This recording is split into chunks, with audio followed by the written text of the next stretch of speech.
mawulire si malungi okuva mu ggwanga erya Democratic Republic of Congo erikulemberwa musajja mukulu amanyiddwa nga Felix Tshisekedi oluvannyuma lw'okubeera nti abayeekera ba M23 abawagirwa eggwanga erya Rwanda nga lino likulemberwa Paul Kagame Rutagambwa. Kigambibwa nti abayeekera bano bazzeemu okubeera nga beeriisa enkuli mu ggwanga erya Democratic Republic of Congo okulwanagana okwanyoolagano akakyagenda mu maaso. Kigambibwa nti abayeekera bano aba M23 okusinziira ku sources zaffe ez'enjawulo ze tulina okuva wakati mu lutalo olugenda mu maaso mu ggwanga erya Democratic Republic of Congo mu kitundu ekimanyiddwa nga North Kivu. Kakati kigambibwa nti abayeekera bano oluvannyuma lw'okuba nti emabega kaawo twakuwa amawulire nga baawamba akabuga akamu akamanyiddwa mu kitundu kino, wabula gavumenti y'eggwanga erya Democratic Republic of Congo neekola ekisoboka kyonna nga nayo eyambibwako banywanyi baayo. Eggwanga lino lyaddamu ne lyezza akabuga ako abayeekera bano ke baali bawambye, wabula nga waakayita ebbanga ttono nnyo wetwogerera nga abayeekera ba M23 bazzeemu okubeera nga ate bakola obulumbaganyi, era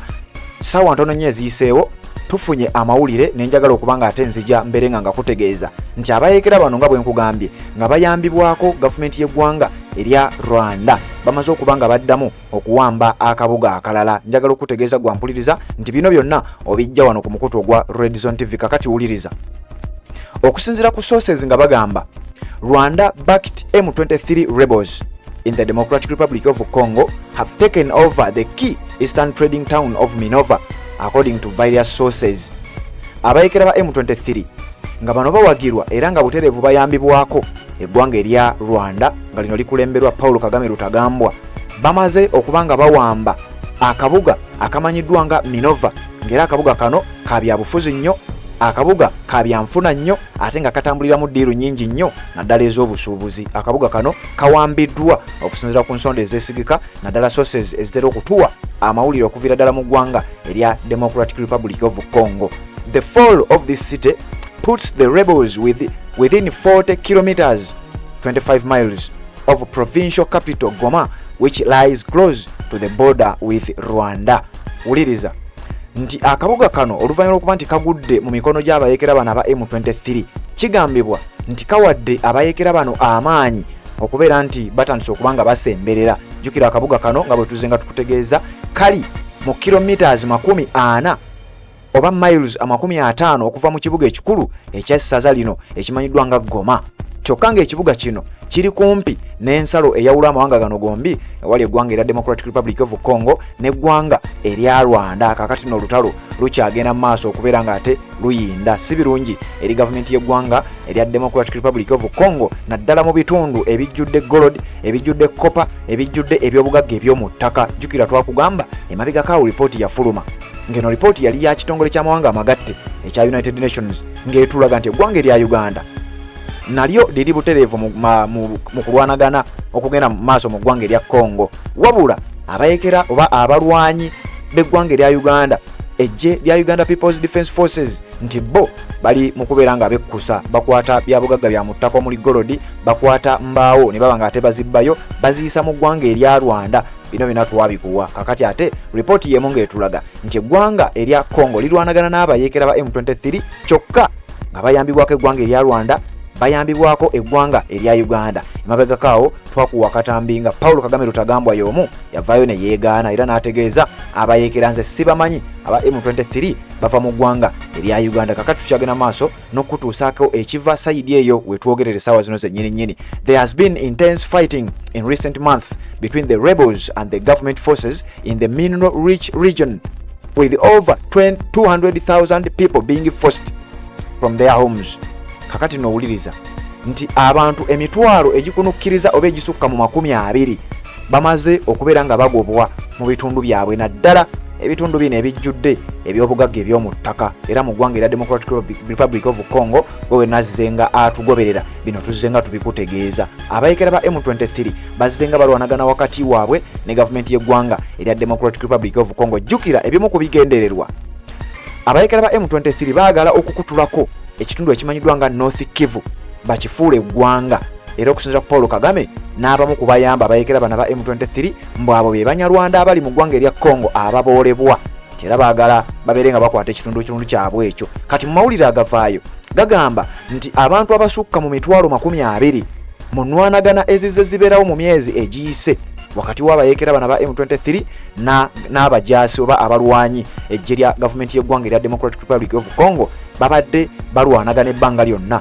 nti era kigambibwa abantu basukka mu mitwalo 20 abamaze okubeera nga basengulwa okuviira ddala mu bitundu byabwe okubanga bibalemye olw'embeera y'olutalo egenda mu maaso. The Reuters news agency quotes Corneille Nangaa, the head of the Congo River Alliance that includes the M23, as saying that Minova is in our hands.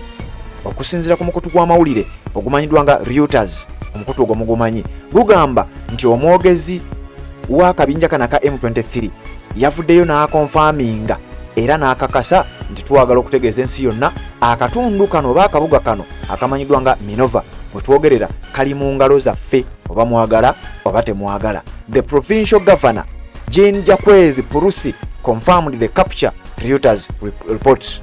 Nti n'akulembera oba gavana w'ekitundu kino watuliyite essaza lino oba province eyo yategeezezza ekyamazima tebabalimba abasajja batuwambye akabinja kano aka M23 kamaze okubeera nga keddiza ekitundu kino. Era ono yamaliriza ayogeddeko n'omukutu ogw'amawulire ogw'ensi yonna ogumanyiddwa nga BBC oba British Broadcasting Corporation. Okusinziira ku akulira ekitundu kino gavana wa province eno amanyiddwa nga Jean Jacques Purusi yavuddeyo naye n'abeera nga akakasa abayeekera ba M23 ekyo kyennyini kye bavuddeyo ne bategeeza eggwanga nti bamaze okubanga bazza mu mikono gyabwe ekibuga ekimanyiddwa nga Minova mu ggwanga erya Democratic Republic of Congo. Era gavumenti ya musajja mukulu amanyiddwa nga Felix Tshisekedi si birungi yadde eddakiika n'emu nejjukire mabega kaawo twakuwa amawulire eggwanga erya United States of America lyavaayo ne lirabula abo bonna abali mu kuyambako akabinja ka M23 okutabangula emirembe mu ggwanga erya Congo. Amagye gonna agali mu ggwanga erya Democratic Republic of Congo nga siga ggwanga erya Congo gabeere nga gaggyibwayo. Paulo Kagame Lutagambwa ne bamutegeeza nti mu bwangu obw'ekika ekyawaggulu tukulagira era tukutegeeza jjayo amagye go mu ggwanga erya Congo. Era nga kino kiraga nti eggwanga erya United States of America n'ekitongole ky'amawanga amagatte ekimeddwa nga the United Nations wandibanga waliwo olukwe oba enteekateeka yonna ebeera nga bayinza okuyingira mu lutalo luno bayambeko eggwanga erya Democratic Republic of Congo. Naye tukyagenda maaso n'okuba nga ate tukutuusaako ebiva sayidi eyo. A contact in Goma who spoke to the BBC also said Minova had fallen to the rebels. Nti waliwo omu ku bannansi b'eggwanga erya Democratic Republic of Congo ng'abeera mu kibuga ekikulu ekya province ekimanyiddwa nga Goma, ng'ekibuga kino kye kikulu ekya North Kivu, akatundu ako akagala okubeera nkasalibwako. Yavuddeyo n'ategeeza omukutu ogwa BBC nti ekyamazima abasajja bakubye emmundu era akabuga kano bamaze okubeera nga bakezza buterevu. Akabuga Minova kali mu mikono gy'abayeekera aba M23 naye nga bwenzize nga nkugamba nti abayeekera bano bayambibwako okusinziira ku reports ez'enjawulo bayambibwako eggwanga erya Uganda n'eggwanga erya Rwanda. Kakati gwampuliriza njagala okutegeeza nti kage mawulire agatali malungi agatawumya nakabululu agava mu ggwanga erya Democratic Republic of Congo. Okusinziira ku sources era the fighting has also seen an influx of wounded people being treated at the hospital in the provincial capital. The AFT news agency quotes Red Cross officials saying, uliriza olutalo luno nga lugenda mu maaso waliwo abantu abalabiddwako nga bano bafunye ebisago eby'amaanyi nga bajjanjabibwa mu malwaliro ag'enjawulo mu bitundu bino olutalo gye lubadde luyindira. Era bino byonna nga bigenda mu maaso waliyo omukutu gw'amawulire ogumanyiddwa nga AFP guno nagwo gwavuddeyo ne gukakasa kino nti abakugu okuva mu kitongole kya Red Cross ekidduukirira naddala mu biseera nga bino ebyakazigizigi be balabiseeko nga balabika be bali mu kubeera nga bayamba bano. Between the 1st and the 21st of December we saw 100 patients, and between 1st and 20th January we had 211 patients. Mariam Favia, head of International Committee of the Red Cross in North Kivu province, told AFP nti wakati w'ennaku z'omwezi nga 1 Desemba twalaba abalwadde 100 era wakati w'ennaku z'omwezi nga 1 n'ennaku z'omwezi nga 2 January era twalina abalwadde abasukka mu 211. Ono naakulira akakiiko k'ensi yonna aka Red Cross yavuddeyo n'ategeeza mu ssaza erya North Kivu yategeezezza omukutu gw'amawulire guno gwa AFP bamuyita Mariam Favia bwe yategeereza nti abayeekera ba M23 bwe batyo batuusizza eggwanga lya Democratic Republic of Congo mu mbeera eya kaweereege, naye ffe tukyagera maaso n'okubanga ate tukutuusaako ebyo ebiva sayidi eyo ebiva ku scene. Since 2021 the M23 have periodically been fighting and taken control of vast swathes of Eastern Democratic Republic of Congo. As a consequence of the violence, hundreds of thousands of people have fled.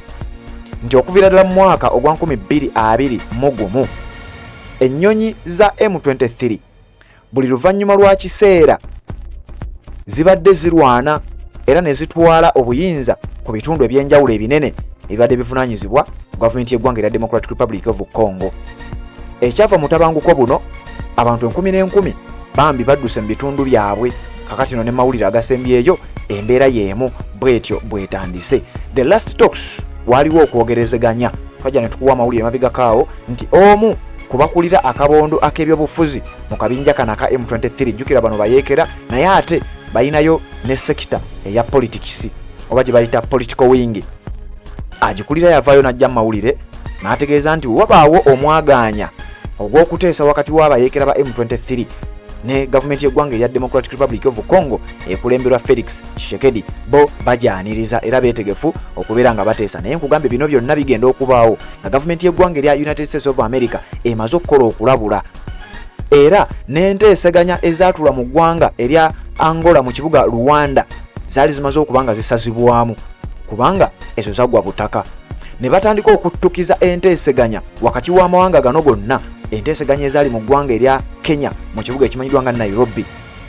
Ezo kitwayita Nairobi process ne ziba nga zezizzeemu okubeera nga zikola. Enteeseganya ezimu ku ze twategeerako ezaava mu kye bayita Nairobi process zaali ziraga nti eggwanga erya America ejje ery'omukago gw'amawanga ga East Africa, the East African Community, liyina ejje ery'omukago nti eryo liyinza okukozesebwa essaawa yonna. Amawanga nga manywanyi ga United States of America ko naago agagambye okuba nti geegattibwa dda ku mukago ogwa NATO gandibanga nago gagenda kubeera nga gayingira mu lutalo luno gabeere nga gayambako eggwanga erya Democratic Republic of Congo okulwanyisa abayeekera ba M23. Naye nkugambye abayeekera bano kiri official era kimanyiddwa nti bayambibwako gavumenti y'eggwanga erya Rwanda ne gavumenti y'eggwanga erya Uganda. Kyokka kigambibwa nti bano abasajja bwe baba bayingidde mu ggwanga erya Democratic Republic of Congo okuyambako bagenda kukuba buli muyeekera, ate buli omu bamukuba okutuuka gye yava. Kagame yavaayo n'atutegeeza nti abayeekera ba M23 ye tabamanyi wabula bava mu ggwanga erya Uganda. Bwe baba nga bava mu ggwanga erya Uganda, singa ekibiina ky'amawanga amagatte oba eggwanga lya United States of America oba ejje ery'omukago gwa East Africa lisalawo okubeera tugenda kukubagana n'abayeekera bano abali mu kutigomya emirembe gy'eggwanga erya Democratic Republic of Congo, bwe basalawo nti tugenda kubakuba bajja kubakuba. Kagame wabanga bye yayogera bituufu nti bava mu ggwanga erya Uganda, bagenda kubakuba era nga babayingiza eggwanga erya Uganda okusinziira ku reports ez'enjawulo nga bwe nkugambye era nga bwe nakutegeeza. Amawulire gaafuluma omwaka oguwedde mwezi gwali gwa 8 gaafulumira ku mukuto gwa Al Jazeera nga gulaga nti eggwanga erya Uganda n'eggwanga erya Rwanda officially baali bamaze okuba nga bategerekeka nti bano bafandinga mu ngeri ey'enjawulo eggwanga abayeekera abali mu ggwanga erya Rwanda. Gavumenti y'eggwanga erya Uganda ewaayo obuyambi mu nkola ey'ekyama, gavumenti y'eggwanga erya Rwanda ewaayo obuyambi obw'amagye wamu n'obuyambi obw'ebikozesebwa n'obuyambi bwa ssente, byonna nga biva mu mawanga gano okusinziira ku sources ne buba nga bugenda mu ggwanga erya Democratic Republic of Congo, so si eri gavumenti y'eggwanga erya Congo wabula eri abayeekera abali mu kulwanagana ne gavumenti ya Felix Tshisekedi. Kati we twogerera nga si birungi abayeekera bano aba M23 nga bwe nkugambye nga bayambibwako eggwanga erya Rwanda ate nga Kagame yabeeganye. Amawulire gatulaga nti bawambye akabuga bakayita Minova. Akabuga kano kongedde obbawo enkizo. Jjukira ebibuga bino byonna bye bawamba kigambibwa nti ebibuga bijjudde gold, ebibuga bijjudde uranium, bijjudde copper n'ebyobugagga ebirala byonna by'omanyi eby'omu ttaka, nga ku bino kwoteeka n'embaawo. Okusinziira ku mukutu ogwa BBC, British Broadcasting Corporation, nabo bavuddeyo ne bategeeza nti kino kituufu nnyo era kyakakasiddwa. Within 20 hours ago abayeekera ba M23 bamaze okuba nga bawamba ekibuga ekimu ku ebyo ebijjudde ebyobugagga mu Eastern Democratic Republic of Congo. Ekibuga bakiyita Minova, kilometers 40 oba miles 25 okuva mu kibuga ekikulu ekya province eno ekimanyiddwa nga Goma. Ate ng'ekibuga kino bagamba nti kiri kumpi n'ensalosalo eyawula eggwanga erya Democratic Republic of Congo n'eggwanga erya Rwanda. Gwe sigala ng'ogoberera emikutu gino ogenda kubanga ate tomisinga nsonga yonna. Njagala kubanga wano wenkuleka tuwuliziganye mu updates ezigenda okubeera nga ate ziddako.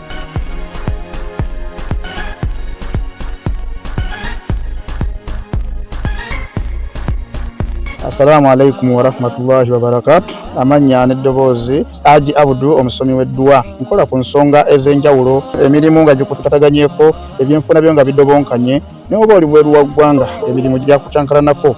Jangu kusomere ku ddua okugenda nedda eddua zaabaawo, eddua zisomibwa omuntu n'oterezebwa mu mbeera yonna ebadde ekwesibyeko akanyaga. Nina ekyoto kye nsobola okukumira wadde oli bweru wa ggwanga nga toli kumpi wano n'ofuna omukisa ogwo nawe n'osomerwako ku ddua nga nkuteddeko n'akabaani.